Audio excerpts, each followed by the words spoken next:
Welcome to Mother Daughter Projects. I'm Steph. I'm Vicky. And today we're going to cut tile without a wet saw. Recently we had a tiling project and we only thought we were going to have to cut one tile, so we didn't want to have to invest in a wet saw. I did some research and found out there's a lot of ways to cut tile, but I wanted to make sure we could cut against a nice straight edge, so we got a nice straight cut. What we ended up using was our Makita track saw rail along with a 5.5 inch circular saw, and all we had to do was buy a diamond blade. And this is how we did it. We ended up needing to cut more than one tile.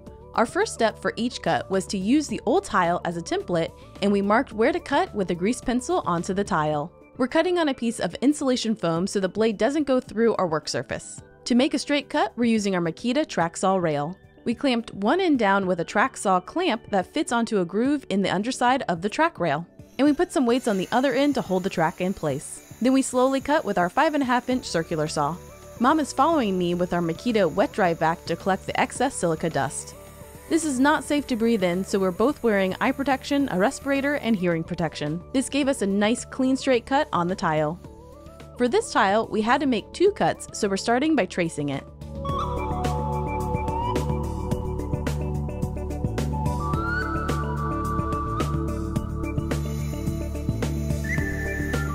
We made a full straight cut first, then cut the smaller part off.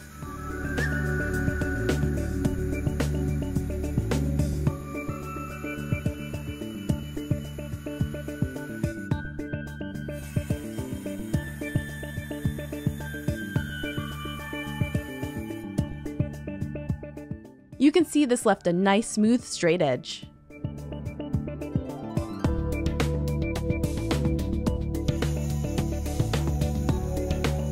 These are large format porcelain tiles, and this method works surprisingly well.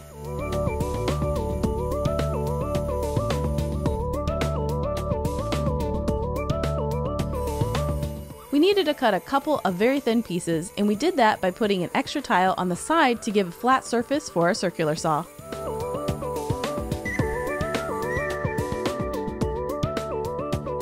And here's the small piece. We cut most of the tiles before we laid the mortar, but a couple of the back thin pieces we waited to cut to get the sizing right. What we learned! Through my research, I found a YouTube channel called That Tile Chick, and she has a ton of videos about tiling. And in one of those videos, she talks about a wet saw not actually being a good option for large format tiles like we were using because they don't fit on most wet saws. Also, they're annoying to set up and annoying to clean, so a wet saw was definitely not the right option for this type of tile. There's also an angle grinder could have worked, but I didn't think I'd be able to get a straight enough cut with an angle grinder. And they also make manual tile cutters, which would have worked, but I didn't want to have to buy it and store it, so this was definitely the best option for our project. So the only expense we had to actually cut the tile was a $35 blade, which is something that we can use again. So it was a good decision and it worked really, really well. I will say we have a couple circular saws, and that's why we chose to use the circular saw that we did, because we don't use it that often. And when you cut concrete or tile or things like that, that fine dust can actually get into the motor of the tool and can lessen the life of it. So we're going to reserve this tool now for concrete and tiling types projects. So if you're doing this, don't use your really good circular saw. When cleaning the circular saw of that fine dust, it's recommended to just use a vacuum only and not to use a blower, because you can actually blow that dust on into the motor.